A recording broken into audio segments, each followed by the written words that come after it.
214 candidates to contest 123 parliamentary seats. Just how absurd this system was can be seen in the small town of Buleburde, where a total of 26 parties contested the 1969 election. Some 38,000 people voted, and of these, only 18,000 voted for successful candidates, leaving a 20,000 majority unrepresented.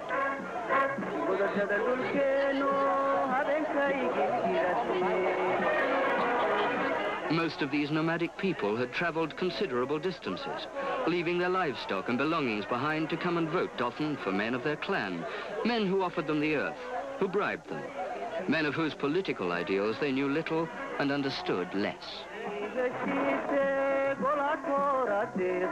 In both the 64 and the 69 elections, one piece of outright deception to secure votes for the now corrupted SYL government party was to tell illiterate voters that a fingerprint or cross marked on a party emblem meant their rejection of that party, where in fact they were, of course, endorsing it. Faced with such a complex and contradictory ballot system, an illiterate nomad girl like this, pressed to come in and vote, can easily be excused in her bewilderment for crossing out the entire voting paper with all its parties.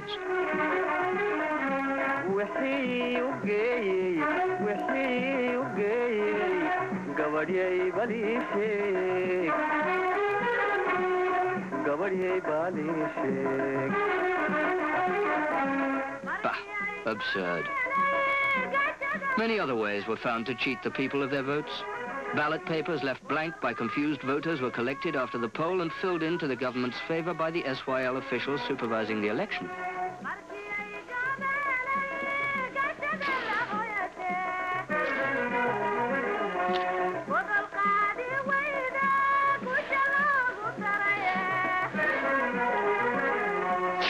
Then there were other tricks. Extra fingerprints, even fictitious names could be added to the government poll. Nobody would check.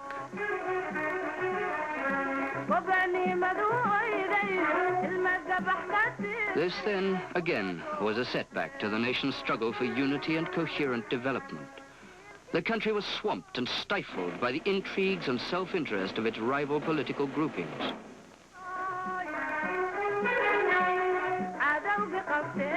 And so the results of the 1969 election.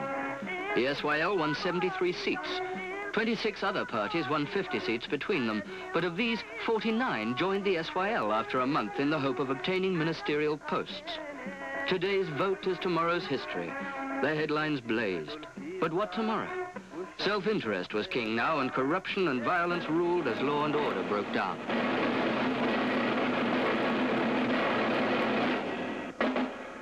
Then came a day, October the 21st, when the armed forces arose in a bloodless revolution to take the nation's future into their hands.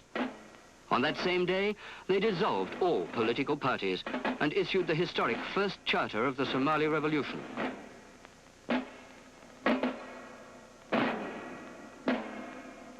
This they followed with the second charter, setting out the internal and external policies of the nation.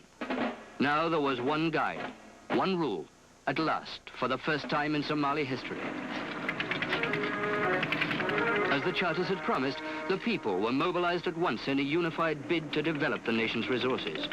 And in answer to the revolution's call, the people turned over not only themselves, but their purses and everything they had to the building of their nation.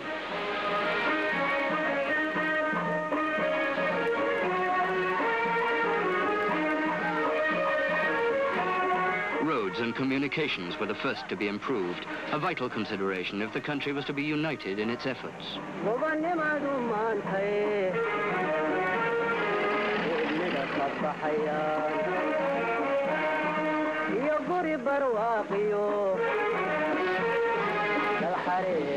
Self-help and community projects were started up and down the country.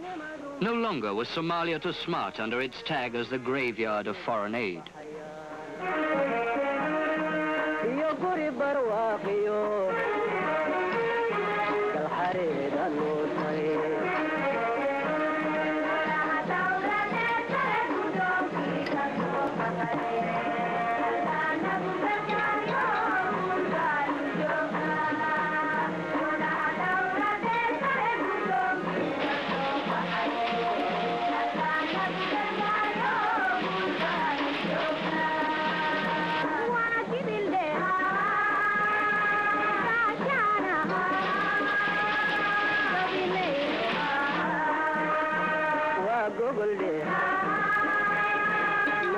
The face of the country's towns and cities was changed.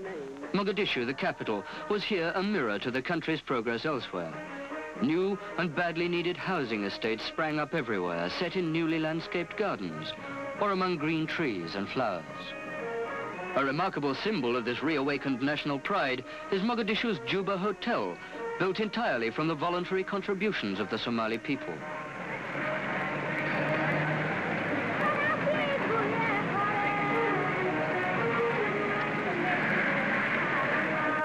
The crowded streets themselves point to just how the people's lives were changed. Their confidence returned. They were more secure. The streets were no longer places to avoid as they had been in the dark days before the revolution.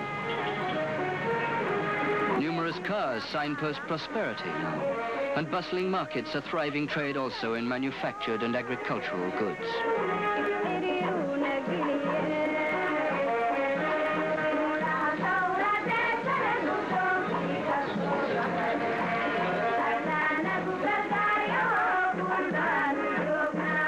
For the first time in Somalia's history, her national heroes were honored as they deserved, not forgotten or ignored as they had once been. Statues were raised to Mohammed Abdullah Hassan, to Hawatako, to Dagatur.